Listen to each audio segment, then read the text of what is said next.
Anong oras pa lang dito? Is time to 7 o'clock. Andito na ang mga pasaway kong alaga. Nagsidatingan na sila. Nagsidatingan na sila na gusto nilang kumain. Ayun, walay mo na yung suot mo. Grabe to kumain, no? Bakit kasi kayo andito?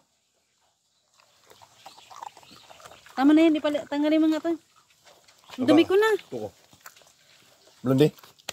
Dapat yan tinatalian eh. Tingnan mo, ang dami kong balahibo. Tinalayan ko ngayon eh. Ha? Ito yung magpatiwakal. Hindi ko tinatali.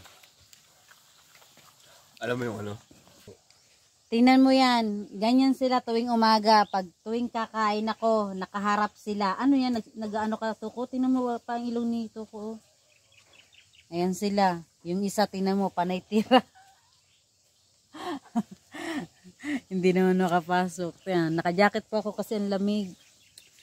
Ang lamig. Yung sa likuran namin, nililinisan ng asawa ko. Tingnan mo, malapit na yan. Malinis na siya tingnan, pero di pa kasi marami pa siyang lilinisin. Tingnan mo, pumunta na siya sa harap ko. Oh. Pumunta na siya sa harap ko siya. Katabi. Magkakapi ka ba? Ay, tama na to ko. Wala na tayong makain. Tipid for the ano na tayo.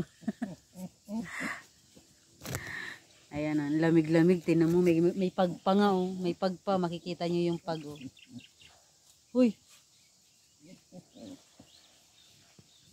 Ayan siya, ganyan yan. Ito yung tagagising namin tuwing umaga. Pag late na kami nagigising, pupuntahan kami sa higaan. Mangi-istorbo. Ito yung ano namin.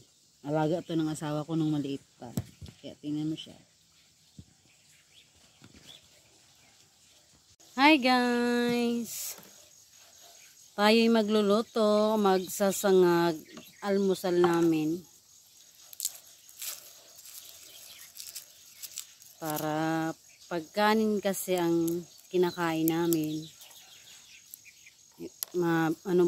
mabilis kayo mabusog. Hindi kami agad-agad nagugutom. Kaya ito ang ginagawa namin tuwing umaga. Nagluluto kami ng kanin.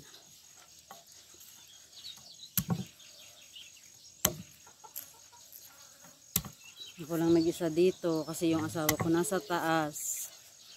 Mamaya maglilinis siya dyan dahil magtatanim kami ng gulay.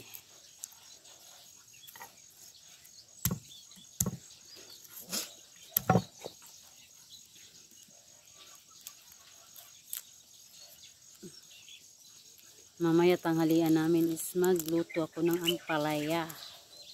Masarap yung ampalaya, no? Ulam namin. Saan ka galing? Saan ka dumaan? Ah.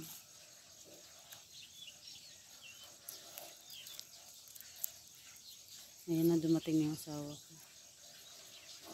Alam niyo ba ang lamig dito? Tingnan mo, nakita niyo ako naka-jacket. Naka-medyas pa ako, oh. Medyas.